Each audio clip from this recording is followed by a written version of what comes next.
Tina, there's Elaine. Oh, Elaine, hello.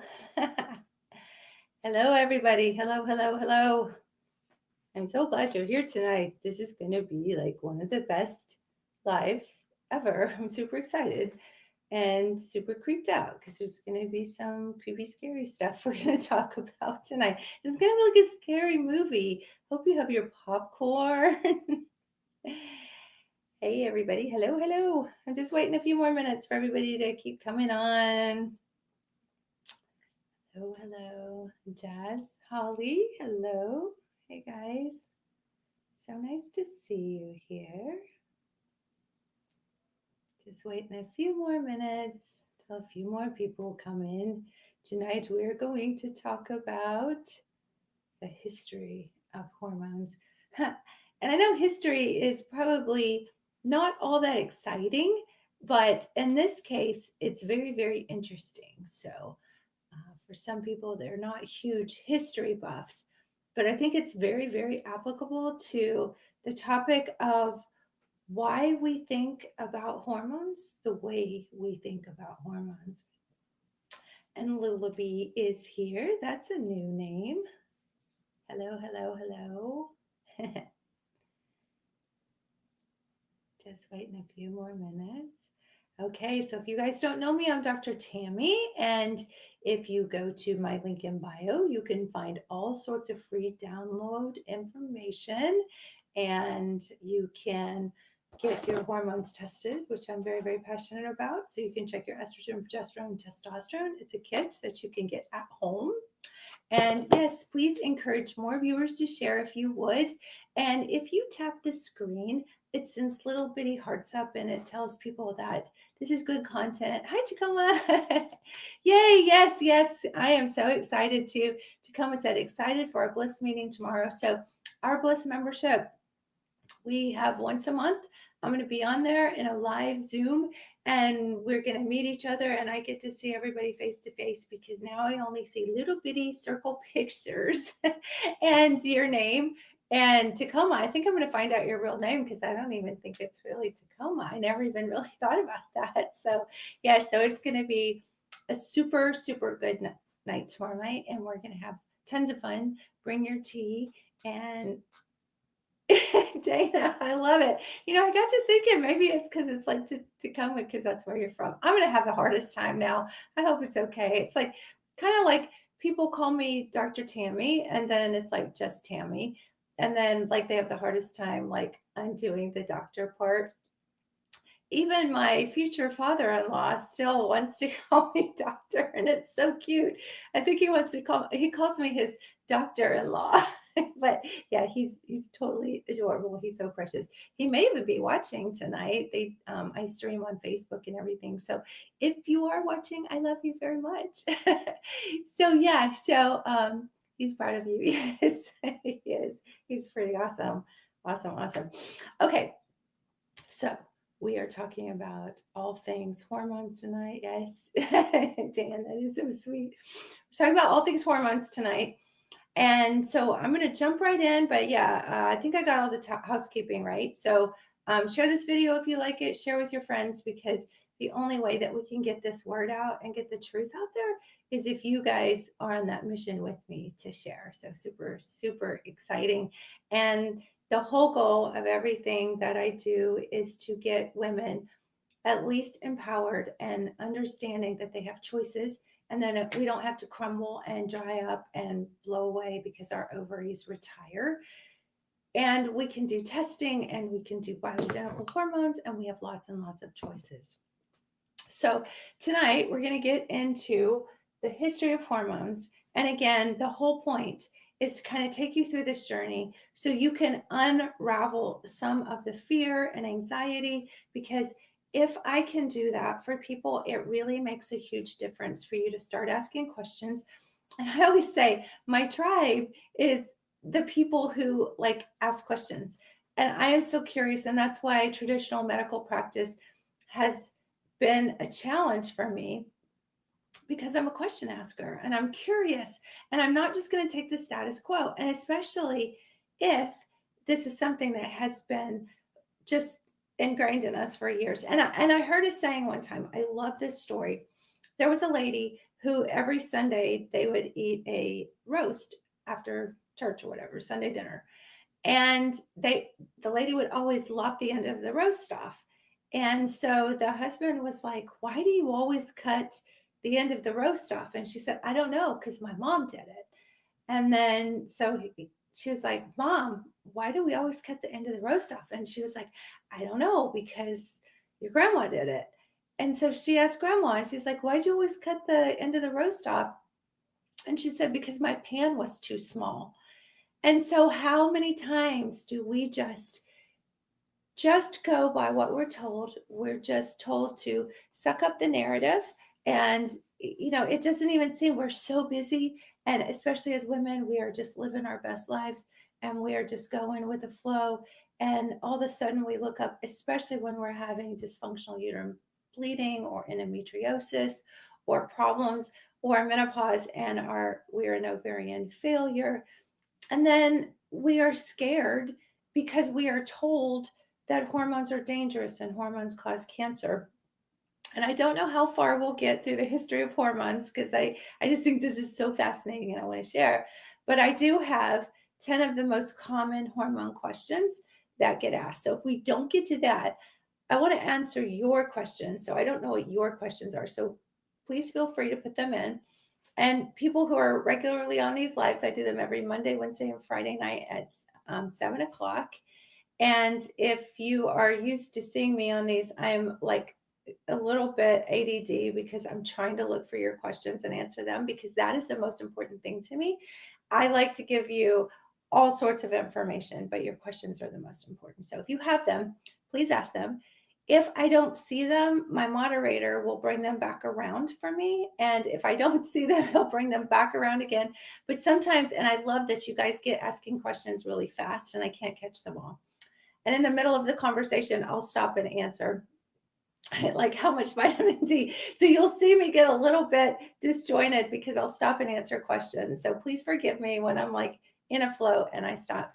Vitamin D is so fascinating because we don't get enough vitamin D. People think that if you like are out in the sun, you get plenty of vitamin D. If you drink milk, you get plenty of vitamin D. Well, milk is a whole nother story, because that's just a big joke. After you pasteurize it, it's basically just sugar water, and they put like a microdose of vitamin D. That was all marketing. Go figure, right? And the big conspiracy girl. Um, but genetically, about 30% of the population cannot convert D1 into D2 or D and finally in D3 in the liver. And so usually most people need anywhere from 5 to 10,000 IUs a day of D3, usually with K. And vitamin D is actually a hormone that helps convert your other hormones. So vitamin D is super, super, super important. Sometimes, and you can get your vitamin D levels checked. Sometimes if vitamin D is really low, I'll do 50,000 3 to 4 times a week. Sometimes I'll even do 50,000 for 5 days, and then I'll go once or twice a week with people. But you absolutely have to get those vitamin D levels up. So it is a fat soluble vitamin. It can be a little bit too much sometimes. So I really believe in testing. But yeah, so at least 10,000 IU a day. Vitamin D helps your immune system. It's a hormone, it's a protein. It carries your other hormones, especially your testosterone, and it helps with mood as well. Okay, hopefully that answered that. Okay, so we're going to get into the history of hormones, and we're going to go all the way back to 1897. You're so welcome, Dee. All the way back to 1897. And I think the history of hormones too is very cool, because even like thyroid goes even further back than that. And excuse me, I'm just getting over that flu or what everybody had. I was pretty darn sick, and I'm still kind of a little bit hoarse with a little bit of a cough. So if anybody of you guys have it, I'm so sorry. It's quite awful, actually. But anyway, okay. So please forgive me. But this is crazy because, like, I love to study this nerdy stuff, and I saw the show one time, and they literally took out thyroid hormone from pigs, and they would cut like for people who didn't have thyroid hormone, and they would cut a little hole and then put that pig thyroid in there, and the body actually assimilated as if it was like It was like a thyroid transplant. So they've been studying thyroid all the way even before 1897. So you can only imagine that 1897 was pretty archaic back then. And so as they're starting to actually science coming around and studying things, and they're trying to have all these new advances in medicine, super, super exciting. But there were some dark times too. Okay, in 1897, they were using ovarian extracts. So they were taking the ovaries out of animals and they were grinding them up or whatever they did when they used to do natural supplements and stuff, which was 100% of medicine back then because we didn't have pharmaceuticals. And they found that if they gave a woman who was hot flushing or she was symptomatic or hysterical, like hyster is that root term for uterus. So when we were hysterical, they found that that really helped. So they would give them pig or cow ovary extract and it would totally help. So that goes all the way back then. Okay. And then in 1901, there were probably very well meaning billionaires, maybe millionaires at the time. I don't know how well meaning they were. They got that rich for a reason, right? I'm not saying that, really rich people are evil, but I mean, it, just tend to like lead to some issues with do you really have the people's best interests at heart sometimes? I don't know. But it sort of grew into a very scary situation. So, anyway, the Rockefellers had a monopoly on oil, and Andrew Carnegie also were friends, and they had the whole monopoly on oil. And they were like, what are we going to do with these petrochemicals? We can make plastics, we can make all sorts of things, right? And then, of course, natural gas, and they were able to power things. And so people wanted to buy their oil and their gas. And so lots of good functionality. How bad is the Morena? You see, here I go, rabbit. I just did, if you go back to my videos on my whole bio page, I did a video yesterday on the Morena. It's just a short clip. I'm really having trouble pulling that ovary and uterus video that I did because it's just not one to download. So I was able to take a few clips. But there are different kinds of IUDs. There is a copper IUD, and then there is a progestin emitting IUD. And so, copper IUD is a great way if you don't want to use synthetic birth control. Usually, they say, anywhere from 5 to 7 years, it's a great option if your family planning is going out that far.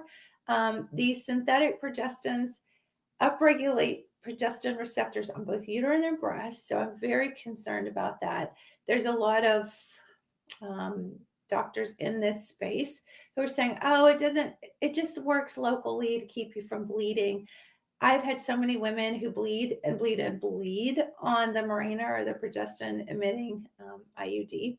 So an IUD, basically, if you guys aren't familiar, is just a little piece of plastic that you insert up into the cervix, and then they pull the little pipe back, and then a little T goes out into the uterus, and it prevents implantation. And the thought is, if it emits synthetic progesterone, that it will keep implantation from happening. And then the thought is, what they say is that synthetic progestin doesn't go systemically into the body. But I have a hard time with that. And so I think there's plenty of studies to say that it does. And there are doctors who say that using topical estrogen in the vaginal area doesn't get absorbed systemically. But that's just crazy to me. I mean, I guess there probably are some studies that support that, but um, in terms of using bioidentical just vaginal cream, I think that could be something that would help women think estrogen's okay and that's safe. But I think that's sort of misleading because it is safe when you use bioidentical estrogen anywhere, whether it's in the vaginal area or it's on topical on the skin. Using a bioidentical estrogen or progesterone, as long as it's bioidentical, topically where it doesn't go through the liver, is 100% safe. I have no problem saying that whatsoever. Now, They can have side effects, and side effects can be, just from the fluctuations of trying to get the balance right. But as far as the safety goes, the risk of you post-menopause not having estrogen or progesterone in its natural form puts you at so much more risk than anything that could ever come from anything topical like an estrogen or progesterone like we do. However, nothing is without risk. Nothing is 100%. So I have to say 99.9 because it's not that this substance and the all natural stuff that it's not that that is dangerous. It is that the imbalance is dangerous and not using enough, because we were taught use only the lowest amount possible, which is ridiculous because you would never do that with the thyroid. You would never say we're just going to use the lowest amount of thyroid because thyroid causes cancer, but yet they say hormones cause cancer. So the small percentage of risk, again, with that question, is that you're not using enough to protect your heart, that you're not using enough to protect your brain and your bones. So the risk really is using less. However, if you don't get the balance right, you can have some mood changes, right? Or you're not helping the mood changes. And so now you have a risk of depression, anxiety, and what those things can lead to. Or if you get, headaches or migraines. So the risks are more side effects, not dangerous things like causing cancer. Now, there are some thoughts that anything can be a problem, right? Is micronized progesterone bad? Actually, micronized progesterone is bioidentical. I'm not a big fan of it being in the oral form, but I actually do like the oral form in some of my patients who need a lot higher dose of progesterone. And so we can absolutely do that in some patients, but usually the topical progesterone is just fine. And it is bioidentical. Now, there are synthetic progestins that are the oral form, but the micronized is what we call bioidentical, which some people get confused because they think, well, is it compounded or bioidentical? And commercial pharmacies actually do have bioidentical hormones. Can you use the BHRT cream on your face? I have a weird spot on my face that came out of nowhere. You can use it on your face. However, if there's DHEA or testosterone in your cream, I would not put it on your face because it could stimulate a little bit of dark hair growth. So estrogen alone you can put on your face, but I would not put estrogen or I would not put testosterone on your face. Lowest dose estradiol gel, confusing because some give percent and some give milligrams. I'm in peri. If you're going to use estradiol in any form during perimenopause, absolutely you need progesterone with that. Usually postmenopause, an estradiol milligram would probably be 0.5 to 1.5 milligrams. If it's a percent, usually it's a percent. Like if it's a bioidentical cream or gel, the percent is based on how much estradiol and how much estriol is in it, like a biased. So it's the percent can be a little bit confusing, and sometimes it's the percent per how much per gram. And different compounding pharmacies do different percentages when they are concentrating the cream. So I know that's confusing and I probably didn't answer your question, but the lowest dose of the commercially prepared gel is usually 0.25 milligrams, if that helps.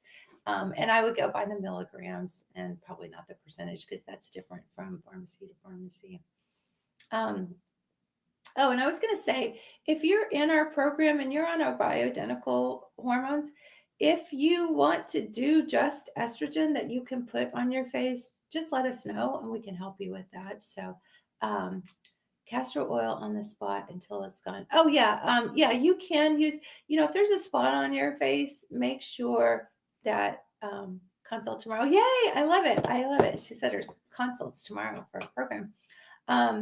So always get a spot checked out by your dermatologist. I mean, I do that all the time. I was in my residency program and I was in my ortho rotation, and this guy had elbow pain. And I was like, I had just finished my dermatology rotation. I'm like, that's a melanoma. And so, anyway, like the orthopedic surgeon walked out of the room because, you got to be careful of their egos and you don't want to like step on toes. And I was like, I'm not even a doctor yet. Or I was in med school, sorry. I'm not even a doctor yet, but that looks like something I just saw in my derm rotation, and you might get that checked out. And it was so crazy because like 2 or 3 years later, they had tracked me down. This guy and his wife had tracked me down, and they wrote me the sweetest thank you note. And they said, my arm was hurting because it was a melanoma that had spread to my lymph nodes, and you saved my life. And it was just like, oh my gosh, that was a God thing, just right place at the right time. So yeah, if you have a spot, get it checked out. Don't mess around with that. So absolutely. Um, if it's just like one of these, I get these little, like I call them birthday presents to your skin, like these, I can't even do that, like these little spots like that. Um, Usually you can just get, I'm not telling you to not get your thing checked out, but doctors can like freeze those off, and you can even get like the wart spray at Walmart and freeze those off too. So, but I would never mess around with any skin spots. Just go get it checked out just to make sure. Okay. Did I answer all those questions? Uh, let me make sure I got them all. Okay. You guys have any more questions before I jump back into the history of hormones? Okay. Oh, I got them answered. Okay, cool. Cool, cool. Okay. So we have the Rockefellers, and they are doing all this petrochemical stuff, and they have natural gas and all the oils and stuff. And so, of course, they're always looking for a place to make more money, right? And that's fine. I mean, it's like free commerce. It's a thing, right? I support it. I'm an entrepreneur myself, and so it's like we all got to keep the lights on, right? But anyway, where it gets dark is he actually produced something in 1910 called the Flexner Report and created a little thing called the AMA. And I got to say, I am a medical doctor, but I have a little problem with the AMA because it was actually created by the Rockefellers. They started the med schools back in the early 1900s, and they created this thing called the Flexner Report, and they almost completely did away with doctors who were doing natural ovarian extracts, who were doing any kind of plant based medicine, and basically stopped funding to medical schools and funded the medical schools who were using their petrochemical, pharmaceutical, synthetic that they were actually making patents on, and that they were making, lots of money on. And so they wanted to eliminate the competition, and they wanted to eliminate doctors like me who want to go to that stuff first, who want to go to bioidentical hormones, who want to go to that place where we're restoring the natural state of things, not just covering up with band-aids or pharmaceuticals or petrochemicals that resemble and are patented and have all sorts of side effects as well.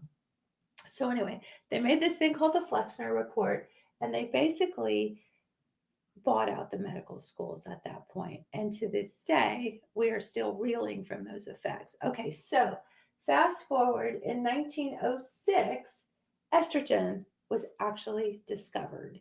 And they discovered it when they were um, studying the placentas of pregnant women. They were also studying it through pregnant mares' urine or horse urine, and they were studying it through those petrochemical breakdown. And I talked about a whole show one night on the petrochemical, how they can take natural gas, break it down, do something called, they crack it, they distill it, and it's a molecule that looks like estrogen. And then they can stick another hydrocarbon on it and then patent it, because you can't patent a substance that nature made. You can only patent a synthetic substance. So they were starting to discover estrogen then. And in 1928, okay, we're at 1906 now. In 1928, the first estrogen patch came out. So they were making plastics, they were making adhesives back then, and they discovered that you could put some estrogen, synthetic estrogen, on a piece of plastic and tape it to you, and they had the very first estrogen patch. Okay, in 1935, they came out with the first commercial estrogen. So in 1935, lots of women were slapping on an estrogen patch. Not the worst thing ever, except for it was synthetic estrogen. So we have a long history of, we went from just using ovarian extract to these petrochemicals. Okay, And that first commercial estrogen was called Eminenem. Eminenem? Eminenem? I don't even know. I can't even say this. Okay, it's Emmenin. If any of you guys can say that, you get the prize for the night. It makes me think of that rapper Eminem, or like an M&M. And basically, it was human placenta, and it was for painful periods. So they were taking placentas, which at least that was bioidentical. So that was like the first attempt. And I wish they had left it at that, right? Because that would have been so much safer. I don't know how safe, because now we have like diseases and stuff. I don't know, using human placentas, if that would have been a good idea. Okay, this is where it gets really, really, really scary. Okay, this is absolutely terrifying. I don't want to freak you out, but this is where we have to go because it's part of our history. In 1938, and a lot of you have probably heard of this, they started messing around with estrogen and they made a synthetic estrogen, and it looked just like estrogen, pretty darn close, except enough they could put a hydrocarbon on there and patent it, because you can only make money off stuff you can patent, right? You can't make money off vitamin D because you can't patent it. And they made a chemical variation called diethylstilbetrol, which was abbreviated DES, diethylstilbestrol. And I think of it like stillborn. It sounds like stillborn, and that's exactly what it did. So they actually, I have a little note here, they actually did it for miscarriage prevention because they thought it was estrogen deficiency that caused miscarriages. It's progesterone, because the word progesterone means progestation. So it was actually progesterone deficiency that was causing miscarriages. And then all the other issues with potentially estrogen dominance in the environment starting in, because now we started all these chemicals everywhere. So they were actually using it to prevent miscarriages, and it started causing miscarriages. Then, because it was a synthetic estrogen, they thought, oh, maybe breast cancer is caused from estrogen deficiency, which it is actually. Deficiency in bioidentical estrogen after menopause is caused by the decline in estrogen. If you go back and watch any of my videos, you'll see. I know that's a crazy statement if you don't watch my videos on a regular basis. But if you think about who gets breast cancer, is it women in their 30s? Yes, they do sometimes, but the majority of the breast cancers are in women over the age of 50 or 55 when they have zero estrogen. And I promise you, if you check someone's estrogen, it's like zero, like less than 5, that little less than sign. So if you think about estrogen deficiency causing breast cancer, that wasn't a far stretch. Only you need progesterone to balance your estrogen. And when somebody asked me a while ago about the risk, if you don't use progesterone with estrogen, you do have increased risk, even if you're taking bioidentical estrogen, because it's all about the balance. And would a little bit of bioidentical estrogen increase your risk of breast cancer? I mean, I'm going to say like no, but there's that one little one, 0 point whatever percent. But you have to ask yourself too, if you're postmenopausal and you have no protective effect of estrogen, it takes up to 10 years for a breast tumor to grow into a cancer. So there are some that are more aggressive, but from the point of angiogenesis, or those blood vessels populating to feed a tumor, it takes a while. Hi, what do you do if you have high estrogen? You use progesterone to balance it out, to bring it back down, because that's what progesterone does. It balances out estrogen. That's the whole point of progesterone. How do I lower it? Yeah, Lovey. So you just take progesterone and add it into your estrogen. If you're estrogen dominant and you're still having periods, usually we'll just use progesterone during a certain part of the menstrual cycle. So, okay. So back to the DES. The interesting thing about DES was, and they also used it for prostate cancer, which there's a lot of science behind that, because we now know that prostate cancer can actually be treated with high dose testosterone and estrogen, which is crazy because For the longest time, doctors were saying that prostate cancer was caused by testosterone. It is not true. And anyway, they were thinking back then that they could treat it with synthetic estrogen, which is terrifying. It's not a thing. They used it in livestock and chickens. If you see the chickens that are like all breast, we're home of Tyson here in Northwest Arkansas. They don't even drive the trucks around in the daytime anymore because it's so freaky because these chickens are all breast. You cannot grow up a chicken, I don't care what they say, without some sort of chemical or some sort of hormone. You cannot grow a chicken up within 10 to 12 weeks, and it's all breast, and it's so big that it breaks its own legs standing on it. Look that up. You can't make this stuff up. I mean, it's just, and I have had so many patients that work for Tyson Chicken, and like it's a thing. It's true. So I mean, that's like something that like would be terrible to make up. So anyway, they were using it to treat hot flushes, which is not much different from using synthetic estrogens that they use to this day, like Premarin. And then they were using it to trigger puberty, which is terrifying, which is what they use synthetic birth control pills for now. That's absolutely terrifying. I mean, it wasn't as bad as this DES molecule, but we are to this day still using variants of a synthetic estrogen to help girls to stimulate their menstrual cycles, to help control their menstrual cycles. I mean, it's crazy. Um, and then they were also using it for nausea in pregnant women, thinking that it was too much estrogen, or not, it was an estrogen deficiency causing the nausea. And usually it's a progesterone deficiency that causes nausea during pregnancy. Okay. The bad thing about this synthetic estrogen, this DES, is that there are 10 different estrogens in it. And I'm always saying there's different kinds of estrogens: E1, E2, and E3. And of these estrogens, 60% in that DES was E1. And E1 is the estrogen in nature that is what we would call the aggressive teenager, right? I mean, just trying to get out there and grow breasts and trying to get out there and get pregnant and all, I mean, it's like if you're, a young female in your early teens or 20s and you're going for all fertility and, proliferating cells in your body and skin turnover and, all the things, it's great. But as we age, estrone is made in our fat cells. So the more we gain weight, the more problems we have. And if we have a few minutes, I'll actually show you some of that science here in just a minute.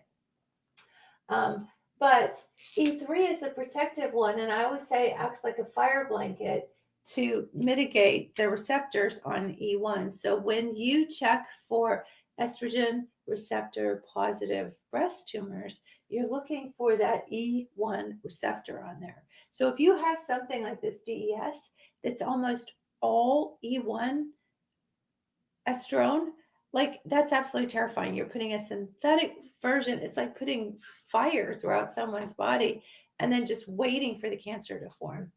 And so anyway, in 1941, I'm going to skip down here, it was approved by the FDA. And then it wasn't down here until 1971 that they took it off the market for birth defects. And they found that the birth defects that it was causing and the clear cell adenocarcinoma that the female babies were getting in their cervix they're like, what the heck? I mean, babies don't get that kind of like adenocarcinoma, in their female parts. And so then they really had to start looking at it. And so finally, it was becoming such a problem, and children were getting reproductive cancers, and birth defects and miscarriages were like through the roof. And so finally, it took them how long, from 1940 all the way to 71, like 30 years they're using this stuff. Absolutely nuts.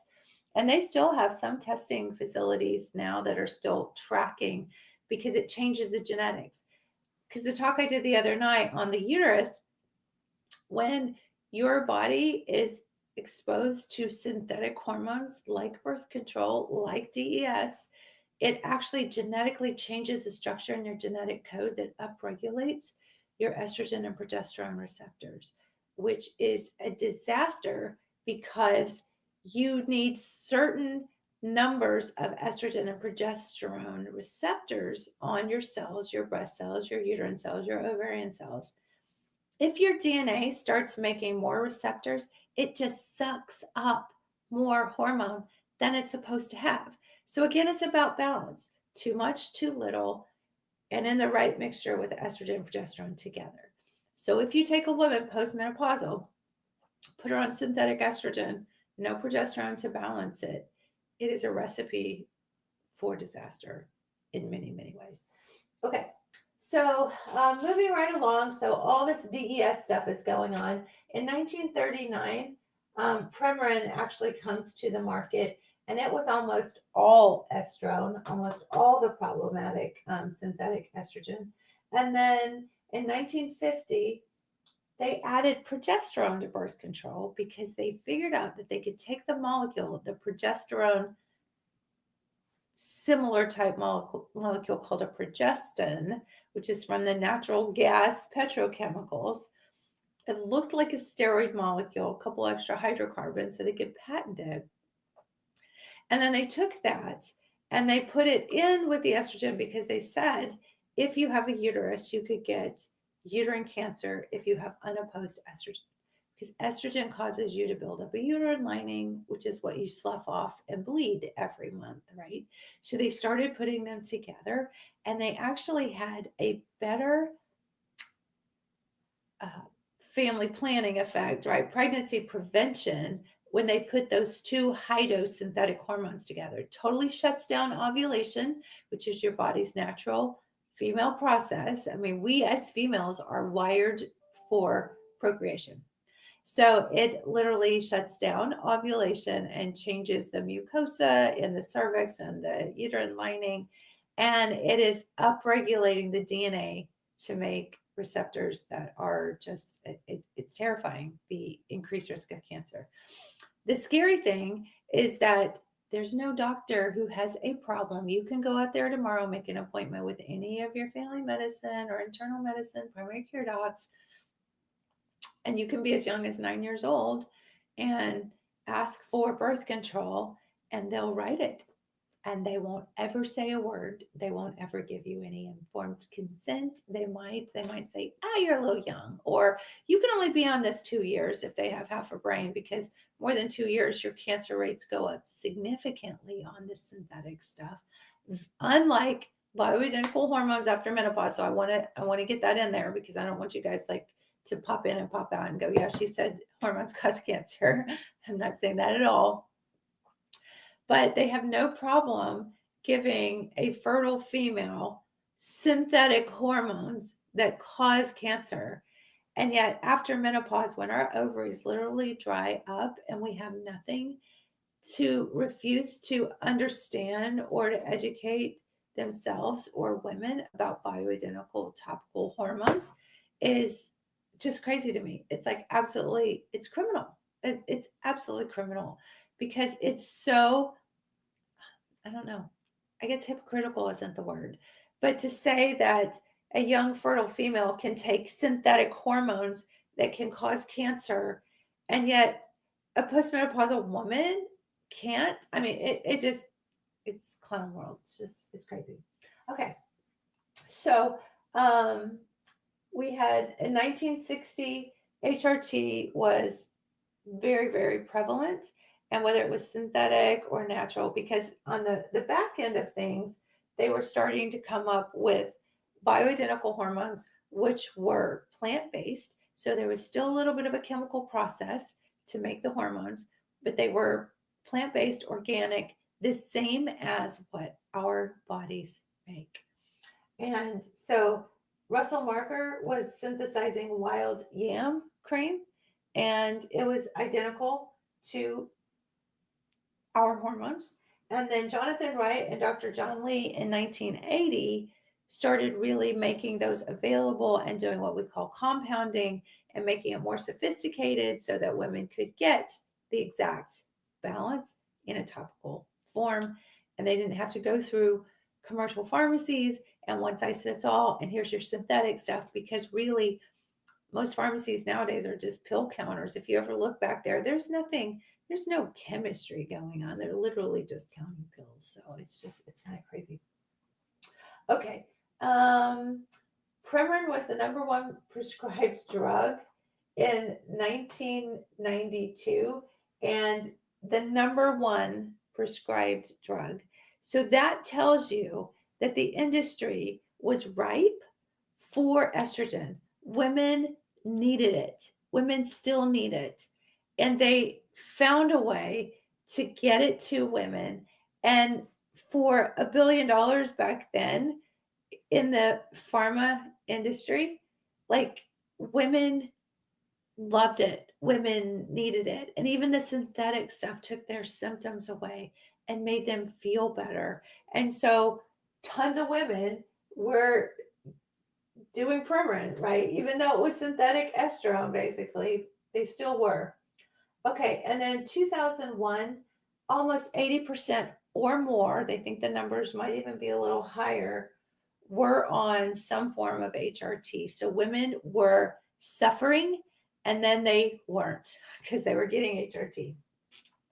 Okay, and then there's this study in two called the Women's Health Initiative, and they had women on Prempro, which was a combination of Premarin, which is synthetic estrogen, and Provera, which is synthetic progesterone. So a petrochemical natural gas byproduct, we know those petrochemicals, they make plastic that have the PCBs that break down. I mean, we know that they're endocrine disruptors and carcinogens. And so women were on that, but they did feel, and it was actually in that WHI study, not the arm with the estrogen in it, it was the arm with the synthetic progestins in it. Synthetic progestins are extremely dangerous, especially if you take them in the oral route. Both estrogen and progesterone in the synthetic form stimulate clotting factors in the liver, which is where the clotting factors are made, and can increase your risk of heart attacks. The number one killer in women is heart attacks. It's not even breast cancer. The risk of taking the synthetic hormones was very, very high. But, when women are suffering and they're miserable, I'm not just talking hot flashes and night sweats, which are miserable. People are like, oh, that's no big deal. It's debilitating for a lot of people. But, your bone health, your heart health, your mood, I mean, there's so many different things that are affected by that.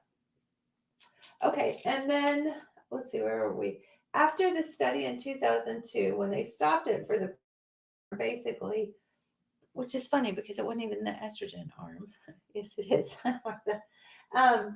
In 2003, after this study, we went from 70% to 30% of women on HRT. Over half of women just threw that stuff in the trash, which honestly might not have been the worst thing ever because it is dangerous. Was the risk worth the benefit when you're losing your mind and you're so depressed you can't get out of bed and you can't tolerate and the sleeping pills aren't working? Yeah, I think it would have been worth the risk. I would have taken the synthetic hormones. If that's all I had without my hormones, I'm a mess. I feel terrible. So if all I had was the choice with synthetic hormones, I would take them. I'm one of them that would do that. But we don't have to take synthetic hormones. We can take bioidentical hormones. So it's just crazy that that's even that we have to, guess or think that we can't have that. Okay, so in 2025, so almost 25 years after this study that freaked everybody out, that wasn't even true, and it was synthetic hormones, it took women 10 to 15 years out from menopause, so they didn't have the protective effect. They didn't pull out any of the data for smokers, which smoking alone increases your risk of heart attack, strokes, and breast cancer, but like obesity, none of those things. They didn't pull any of that out. So it was such a flawed study in so many ways. But yeah, so now we're down to 1% of women, which means that 98, 95, 99% of women are suffering because they're not being offered a safe alternative. and that makes me really sad. So yeah, so Dr. Jonathan Wright and Dr. John Lee in 1980 started this whole thing with bioidentical hormones. And I love to tell this story. There was a woman that came to see me right when I got out of my residency program. So like my first year or two that I was technically a doctor. So this was, um, I graduated med school in two, residency was 4 years. So yeah, so early 2000. And this lady says, "Can you write bioidentical hormones for me?" And I had never heard of that. They don't teach you this stuff in med school. And they certainly don't want you to know the scary history or take any time to talk about that. And so I'm like, yeah, let me look at it. So I started doing my research and I was like, holy crap, this is nuts. I just started like just coming unglued. I'm like, this is nuts because I, as a female, had fertility issues. Oh, I'm also working on a fertility program, which I've had for years and years. But I mean, making it like available in a program, I'm super excited. It's so close. Um, as a female who had endometriosis and uterine dysfunction and PCOS, and endometriosis and fibroids and all the things, to actually have, God literally just, here you go. It was amazing. And so as I did my research, I'm like, this is what a woman needs.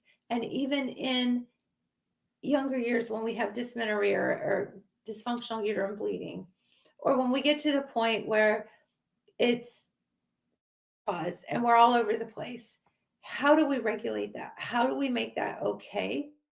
Okay with bioidentical hormones. And the earlier you start, the better protection you have. So when this woman asked me to explore this prescription, write it for her. And at the time, there was a compounding pharmacy called Women's International Pharmacy. And it's a mail off pharmacy from, like, I don't know, you guys might know. I'm going to say Wisconsin or something like that. I have no idea. Um, and so we had to send it in there. It was a compounding pharmacy and they made it for her. And so I got John Lee's book and it totally blew me away because there wasn't a whole lot of internet research and stuff. You couldn't really find all this um, in the form that we have it now, which is amazing. But yeah, so it just opened up my whole world. And so now to this day, that's almost the entirety of my practice, of my online program that I have to get women help and relief and prevention and protection from heart disease, breast strokes, broken bones, losing their ever loving minds, not sleeping anymore. That's my passion. And I always say my passion project is that by the time I leave this world, I want at least our numbers back up to 50%. I want like 100%, but if we could just get it up to 50%, at least of women who know that they have a choice, that they have an option. It's not the synthetic stuff, not like DS, it's going to cause birth defects and cancer, totally different stuff. And just the protective effects alone. But if you're suffering, then don't suffer. You don't have to suffer. It's like nuts that we have to suffer. Um, we'd be touching on the subject of hormone pellets. Um, yeah, we absolutely can. So there's different forms, and I have like a whole nother two boards. So this will definitely be continued. Let's see, this is Monday night, Wednesday night. So I do Monday, Wednesdays, and Fridays at 7. So please come, Tamitha. I'm Tammy. So yeah, I love that. Pellets are basically, for people who don't know, they are sort of like a tic tac. They're small little pellet, literally. And what we do is about the size of an ink pen. We make a incision in the backside, and we put these little tic tacs in there. And like when we do males in our clinic, sometimes it'll be like 14 tic tacs that we put in there. They're smaller than a tic tac, but yeah, this is called Shokar. So you make the little incision, stick it in, and then drop the little pellets in, and then you steri strip it closed. So the problem is that men, I always say, are like a light switch. Testosterone is super simple. Women, we have babies We have periods. We are so complicated. Our hormones are so complicated. So if you just put testosterone pellets in a woman, hoping it will convert to some estrogen for her, you still have to do progesterone. And if they don't do progesterone, that's like it's criminal. I mean, you have to have progesterone to balance out that estrogen. So you still have to take something like a topical cream or, oral form of progesterone or something. But the problem is I see women get overdosed on testosterone and they start growing a beard and mustache and they're falling out. They get greasy, acne, gaining weight, fluid retention. And so testosterone is great. And we actually do testosterone in our online program and in our clinic. So testosterone, but a woman should never have a testosterone level over 80 to 100. And I've seen women come in on pellets, and these are stuck in your body for 3 months at a minimum until you get new ones. And it feels great in the beginning. You feel like you're on top of the world. Like when you start to crash as that comes down, I know someone almost suicidal when she came down off of her 4,500 level of testosterone, which is a guy's level. Um, so I'm not a fan of pellets for that reason. And they are technically bioidentical. Um, Women are just more complex than that. And you can't just put a testosterone pellet, even if there's a little bit of estrogen in there, and think that that's going to have a good balance and take care of them as well.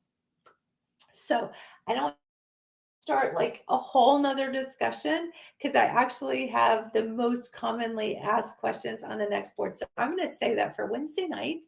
And this gives me, I don't even have to do prep time because I have two more boards to talk about. Oh, sure, Timothy. Yes, yes. Um, so if you guys want, this would be a good stopping point. If you have any questions that you would like to ask, I'll give you an example. Do hormones cause cancer? What is menopause? What is perimenopause? How long will I need to take hormones?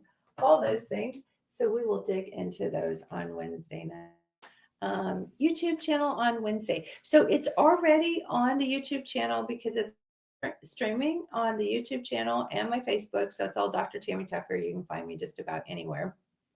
But yeah, so I always live stream on those other things too. And oh, it's wonderful. Thank you. What's the appropriate dosage of topical progesterone? Um, Appropriate dosage of topical testosterone depends. Don't you hate it when somebody says depends? But usually it's anywhere from 75 milligrams to 150 milligrams. And sometimes if you get too much progesterone, you can get sleepy and a little puffy. And I did a video the other night, and you probably already saw it, but it's on how to dose hormones and go up and down. So if you're too sleepy or you're feeling like puffy, and those are the main things of progesterone. Overdose, I want to say overdose, too much progesterone. So you back off. So usually we start at about anywhere from 50 to 75 on progesterone. And it's based on your labs, of course. So when we look at your labs, you get a lab. We look at your labs. So usually we dose it that way. I have some people who go up to 200 milligrams of progesterone. I love our combo creams because they have the estrogen, progesterone, DHEA in them. We can add some testosterone in. We can do the estrogen, progesterone separate. You can do some estrogen on your face or in the vaginal area. So we have lots and lots of choices that way. Did that answer your question about progesterone? Make sure. So yeah, so if you guys would like to get tested, if you're new here and you haven't heard about our special, we have our TikTok special, which the test, we have the test kit special. So if you would like to get your hormones checked and you're tired of suffering and you're tired of this crap that you've been told and you really want to know the truth, watch these TikToks. But yeah, so get in our program. It's wonderful. Lots of education. That's what I'm all about because I want you to have your power. Education is power. And the more you know, the better off you're going to be. One of the things we do in our program is we work with you so we can get your hormones balanced and get your life back. If you are anyway, your mood, your anxiety, one of the biggest things that women tell me is I just don't have motivation to do anything anymore. I used to like to go to the ball games. I used to like to go watch the kids or the grandkids do things. I used to like to go to date night with my significant other, husband, spouse. I used to just be interested in him, just libido. And then there's the things like the hot fat flashes and the night sweats and the not sleeping and the feeling frumpy and the gaining weight and feeling like your skin is aging overnight and feeling like no matter what you do, you can't lose weight and your metabolism is just shot and everything seems to be falling apart. Um, Presentation on Wednesday we record. Yes. And so yeah, so yeah, we record them. Sometimes I have trouble downloading them from TikTok because like I have one that on the uterus the other night that I was so excited because I was like, oh, I was just feeling like I'm on fire. I was just like, oh, the download's just like, oh, this is great. And I still can't get that thing to download. So I'm doing it in small clips. But yes, YouTube, Facebook, Instagram, they're all out there. And so they kind of sit there, especially on Facebook, it just stays in perpetuity. And on YouTube, it does too. So come hang out with us on Monday, Wednesday, Friday. And TikTok is the only place that I get to see your live comments. They do show up on, oh, and actually, I see one on Facebook. Tracy on Facebook said, what's the best birth control to be on? And so I will address that just a little bit since I see you there. And that is none. But if you need family planning, I would consider a copper IU because that doesn't have any hormones in it, not the hormone emitting one. And if you do need the family planning and you do need to be on some sort of synthetic hormone, I would always do either a topical patch because that goes through the skin. It doesn't take those synthetic hormones through the liver. And, the clotting cascade is stimulated and the carcinogenic properties of it are stimulated. And then there's also something called an estrogen ring, which you can insert into the vaginal area. And it only emits that estrogen for that quote family planning birth control in that local area. And some of it, of course, does get systemically absorbed into the whole system. But I would either do the estrogen ring or a topical patch. I would not take a birth control pill to save.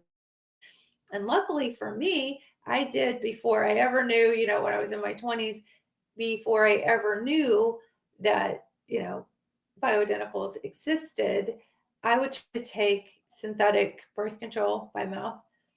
It made me so sick. It gave me horrible headaches. It made my moods just go like so wonky. And wonky, that's a medical term. I love that medical term, right? Um, but yeah, so I was lucky I couldn't tolerate them because who knows what that would have done. So yeah, so we just about pellets just a minute ago. And again, pellets are just one of those things that they're stuck in your body, and women are very, very complicated. We are made to have babies. We are made to have periods. So to just put a testosterone pellet in women, especially, oh my gosh, it is so bad here where I live. There are doctors who just put those testosterone pellets in women and never even check a level. And then when they're feeling bad, they're like, oh, you're fine. And they're like, no, I'm not fine. I've actually had to take pellets out of women here locally in my area because they are just almost sick on them. So, okay, I know our time is up. So please come back Wednesday night at 7 o'clock. This is our test kit. If you want to get your estrogen, progesterone, or testosterone levels checked as young as 9, as old as 70 or 80, I think 89 is probably the oldest woman I've ever had that's got on hormone. Go to my link in bio, or my moderator has the website on there. And if I say the website, it kind of messes with the algorithms. But if you go to my link in bio, you can order the kit there. And if you order the test kit, put in the code at checkout, and it's like $109. It's super cheap dollars. And normally they're $129. So yes, yes, yes. Go there. And he'll put that in the chat too. Put the website in the chat, honey. He's my fiance. I love him so. So yeah, so when you order the test kit, it comes to your house, free shipping. It's free shipping back to the lab. And so there's a questionnaire in here with over a bazillion. Is that a word? Bazillion symptoms. I always like to say frozen shoulder because that's a thing. I talk symptoms of menopause, burning mouth, gum recession, like stomach stuff, irregular heartbeats, cholesterol changes, aches and pains, hot flashes, night sweats, all the classics, weight gain, brain fog. So anyway, well, all you do is when you get this, you just put your saliva in the tube, and then you send back in the little test kit. There's a free mailer. Send it to the lab. We get your results. We look at your results, and then we make a plan to get you on bioidentical hormones. And it's based on your labs and based on your symptoms. And then we support you. And then we have a whole program. We have education. Tomorrow we have our live Zoom. And every month I get on there and we get to meet and talk. And so you newbies, as you come in, we get and I get to see you face to face, which is nice because I don't get to see that on the chat. So that's sweet of you to say. You're the best. Okay, so I love you guys so, so much. And I hope this was fun. I'm sorry it was a little creepy and scary, but you had a good time. And so I'll see you back here Wednesday night. If you guys have any questions, please feel free to DM me. I answer all my DMs. Welcome, Crystal. I answer all my direct messages, and it's like it's a little bit. It takes time, but I love it, and I love to be here for you guys. So anything you need, please feel free to just DM me. Hi, Helene. So yeah, just let me know any questions. But yeah, go to our website. It's Hormone Bliss. I would say the other part of it, but Hormone Bliss is our website. And go get a test kit because all roads lead to the test kit. We'll see what's going on with you. Make sure I'm not upside down. And then get you in our system to get you some help. And if you have anybody in need who's suffering, please share this with them as well. I have free downloads on my link in bio as well. And just knowledge is power. Go get education and empower yourself. Okay, I'm going to stop now. I love you guys. See you Wednesday.